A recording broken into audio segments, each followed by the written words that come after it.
Assalamu alaikum.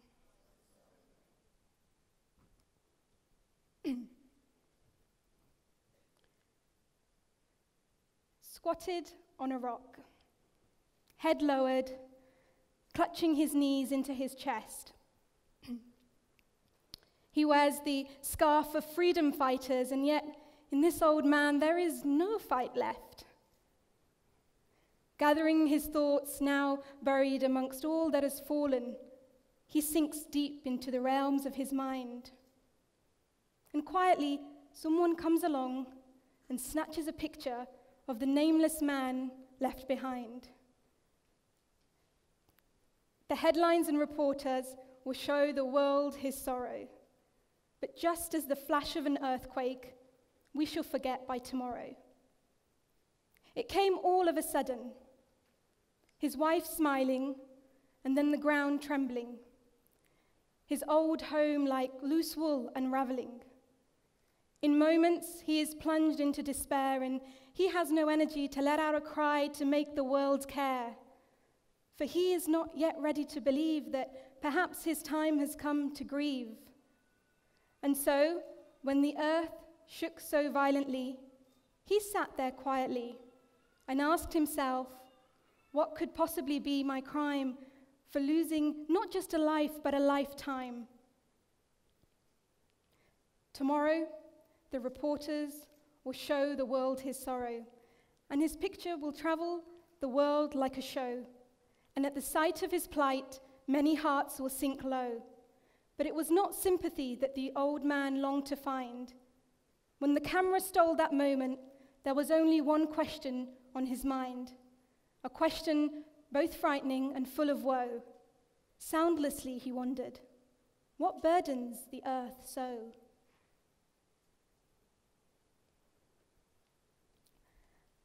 This picture was taken in 2005 after the devastating earthquakes in Pakistan. It's a picture of Kashmir, Pakistan, which is a northern area of Pakistan.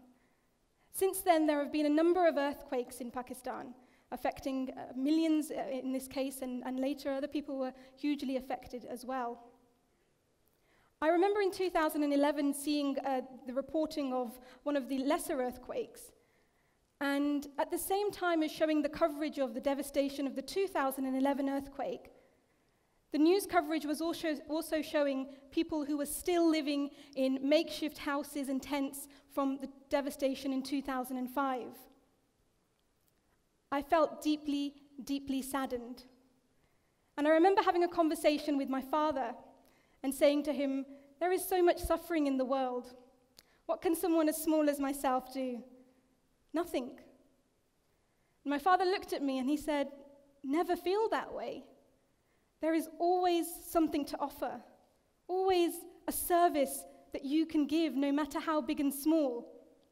The first thing he said to me is, you need to start getting up earlier. Okay, and the next day I did. Whether that precedent has continued, I will not say. But the next morning, it did affect me, and I woke up the next day, and nice and early, and I came across this image. And when I sat down at my computer, saw this image, suddenly I started writing the poem that I've just recited, at the time only hoping that it was poetry, of course. And for me, something as small as that, something as personal as that became an escape, but also a service and a branching out to an issue so distant from myself.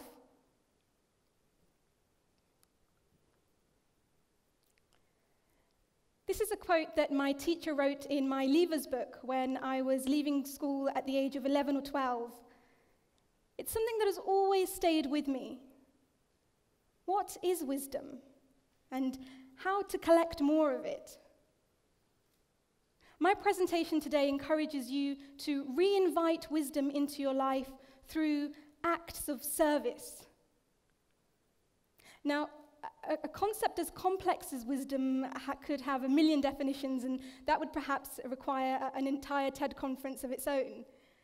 But some philosophers have defined wisdom as the understanding of causes. So knowing why things are a certain way, which is deeper than merely knowing that things are a certain way. And perhaps in our information and knowledge-based age, where we, at the click of a mouse, can receive so much information and so much knowledge, and images like the one I showed you at the beginning, we all seem to know what is happening in our surroundings. In fact, considering my younger sister who's 16, we all seem to know full stop, as she would say. We all seem to know, but have we perhaps stopped asking why? And in that process, are we losing wisdom, or at least the road that leads there?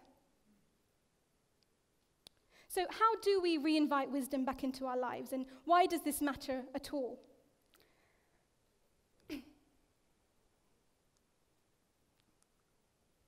Well, sorry, just before we go to that. For me, I have always thought that service, and in my experience, service has always reinvited wisdom back into my life. And the way that I have engaged in service has always been through contacting and serving my local community. Why just service? Well, I take this from one of the world's greatest, in fact, the world's greatest, Muhammad Ali. And of course, I'm not going to be discussing the quote above me. Muhammad Ali famously said that service to others is the rent you pay for your room here on earth. Service to others is the rent you pay for your room here on earth. For me, this epitomizes branching out. This is about engaging in an experience that involves giving rather than taking. And hopefully, in return, you receive a wisdom. So, in paying my rent thus far, and I'm almost shaking to say it, I went to law school and used my qualification as a barrister to serve my local community by providing free local legal advice. This was in the UK. Now, initially this began as a CV-enhancing experience, as often these projects do. But in turn, I actually came into contact with some of society's most vulnerable people. I worked with refugees, people who were at risk of homelessness, people who had been victims of physical and other types of abuse.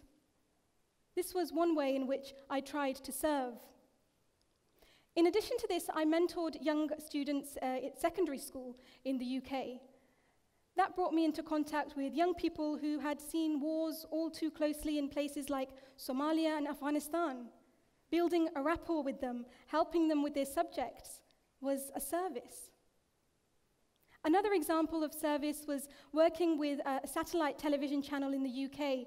I was part of a panel who discussed theological Islamic issues, the aim of which was to combat an extremist interpretation of the Quran.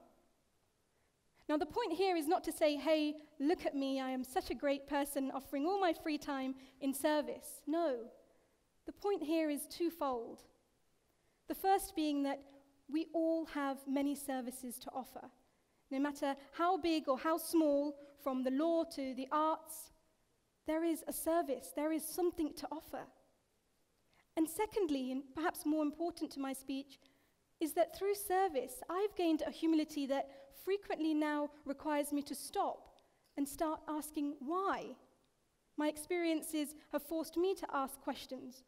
Why do these issues exist? Not just they exist. And that has in turn forced me to ask questions about inequality, social justice, attribution, poverty, responsibility. And of course, that's the key one, responsibility. What am I going to do about it? Of course, that's not the only thing that I've gained through branching out. Through branching out, I've discovered more about who I am. It is so important, given the privileges that we have of education and opportunity, which is not necessarily our right, but more so our gift, our lottery, if you like, our test of character, to serve, to engage in service in our communities. No matter what you're calling a teacher, a doctor, a lawyer, a mother, a sister, to do it in the spirit of service rather than self and I. Yes, branching out is beautiful. If we think of a tree, we think of how it provides a service to its surroundings through habitat or wood, even shade. And when those branches are strong enough, they hold beautiful, deep green leaves and blossoming ripe fruits. And the tree in itself becomes a representation of beauty, adorned for its benefits to others and simply for being.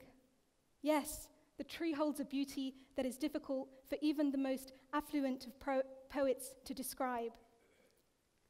Speaking of poetry, and on a final note, it was only until recently that I started considering the poems that I have written for so many years as not just my own personal escape or hobby, but perhaps maybe a service in terms of education, storytelling, or inspiration. I end with a poem that I wrote especially for this evening's event. Just put this here.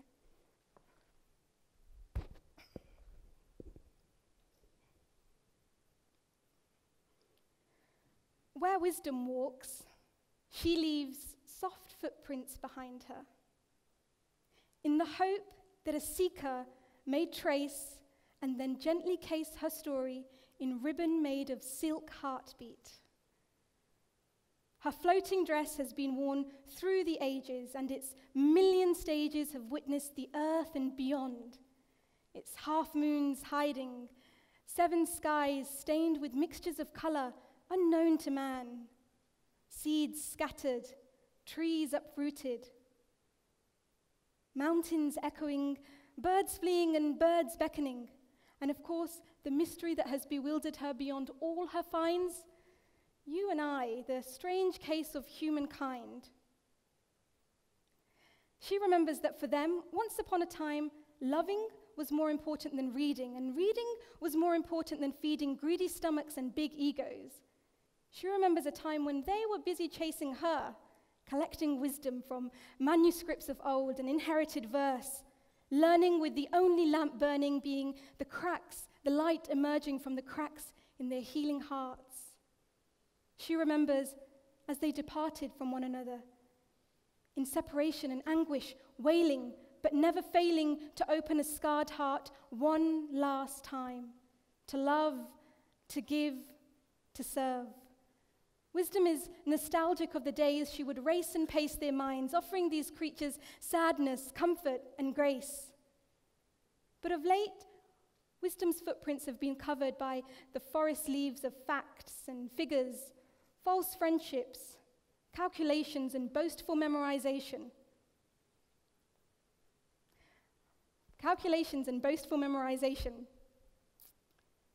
And now wisdom clutches the edge of a cliff top, hoping someone will reach out to save her.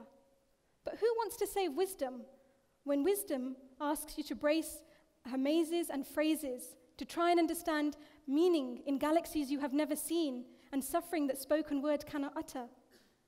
When wisdom asks you to keep your cool and to accept that at least sometimes you are the fool, who wants to save wisdom? When wisdom asks you to go out and search a hurricane and not just receive it, and when wisdom asks you to stop, to rethink, to correct those minute errors and the big ones too, and sometimes wisdom will just turn up to tell you that she doesn't have a clue and you should wait it out for the answer. Wisdom lives in questions and in solitary tears. Wisdom lives in moments of utter joy, and it's likely you've collected her in innumerable amounts in those solitary tears. Perhaps you saw wisdom flee with the promise to meet you back at the same place in a few years. I wonder at wisdom, at all her truths, her I told you so's and taughts, big and small, and wonder that perhaps through it all, what she simply hoped to impart was that the truest wisdom of all is a loving heart. Thank you.